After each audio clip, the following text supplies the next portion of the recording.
కార్తీక పురాణము 26వ అధ్యాయము. దుర్వాసుడు శ్రీహరిని శరణు వేడుట. శ్రీహరి హితబోధ. ఈ విధముగా అత్రి మహాముని అగస్త్యునితో దుర్వాసుని కోపము వల్ల కలిగిన ప్రమాదమును తెలిపి మిగిలిన వృత్తాంతం ఇట్లు తెలియచేసెను.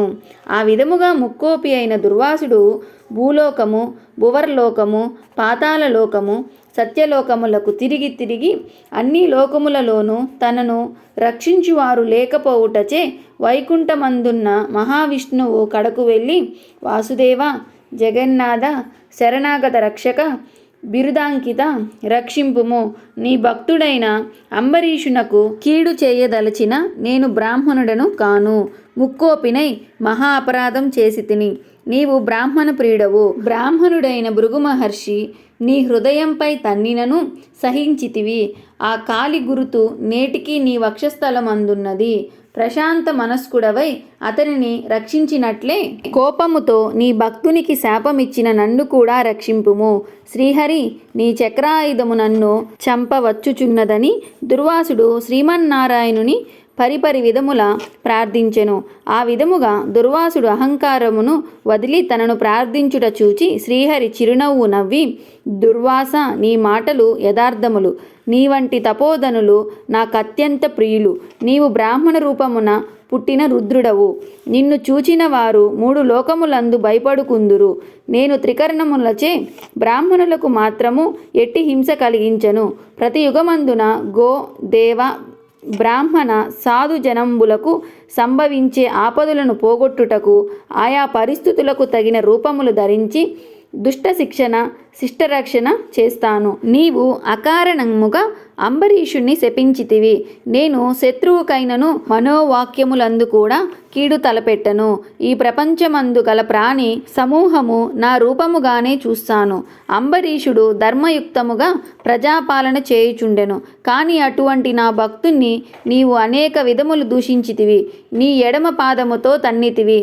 అతని ఇంటికి నీవు అతిథివై వచ్చి కూడా నేను వేలకు రాని ఎడల 12 గడియలు దాటకుండా భుజింపుమని అంబరీషునికి చెప్పి వెళ్తివి. అతడు వ్రతభంగమునకు భయపడి నీ రాకకై చూచి జలపానం మాత్రమే స్వీకరించెను.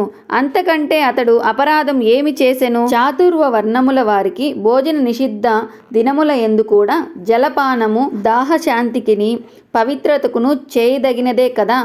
జలపానం స్వీకరించిన మాత్రమున నా భక్తుణ్ణి దూషించి శపించితివి. అతడు వ్రతభంగమునకు భయపడి జలపానం చేసినాడు, కానీ నిన్ను అవమానించుటకు చేయలేదు. నీవు మండిపడుచున్నావు. బ్రతిమాలి నిన్ను శాంతింపచేయు చూచెను. ఎంత బ్రతిమాలను నీవు శాంతింపనందున నన్ను శరణు వేడెను. నేనప్పుడు రాజు హృదయంలో ప్రవేశించినాను.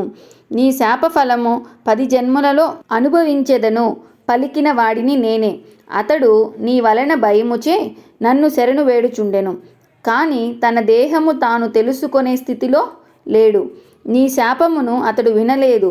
అంబరీషుడు నా భక్త కోటిలో శ్రేష్ఠుడు, నిరపరాధి, దయాశాలి, ధర్మతత్పరుడు. అటువంటి వానిని అకారణముగా దూషించితివి.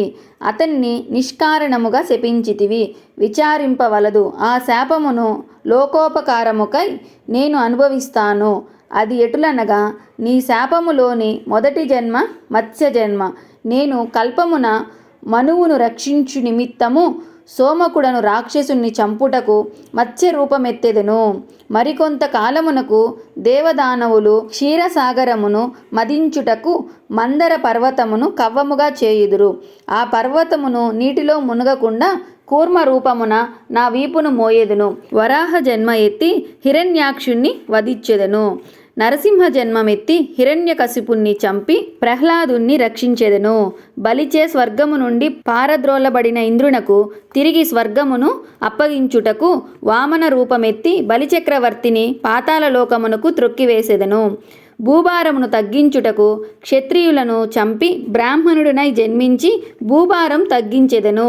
లోకకంటకుడైన రావణ్ణి చంపి లోకోపకారం చేయుటకు రఘువంశమున రాముడిగా జన్మిస్తాను. పిదప యాదవ వంశమున శ్రీకృష్ణుడిగా, కలియుగమున బుద్ధుడుగా, కలియుగాంతమున విష్ణు చిత్తుడను, విప్రుని ఇంట కల్కి అను పేరున జన్మించి బ్రాహ్మద్వేషులందరినీ మట్టు పెట్టెదను. నీవు అంబరీషునకు శాపరూపమున ఇచ్చిన 10 జన్మలను ఈ విధముగా పూర్తి చేస్తాను. ఇట్లు నా దశావతారములను సదా స్మరించు వారికి సమస్త పాపములు హరింపచేసి వైకుంఠ ప్రాప్తి కలుగును. ఇది ముమ్మాటికి తథ్యము. ఇట్లు స్కంద పురాణాంతర్గత వశిష్ఠ ప్రోక్త కార్తీక మహత్యమందలి 26వ రోజు పారాయణం సంపూర్ణం. శ్రీ విష్ణు రూపాయ నమః శివాయ.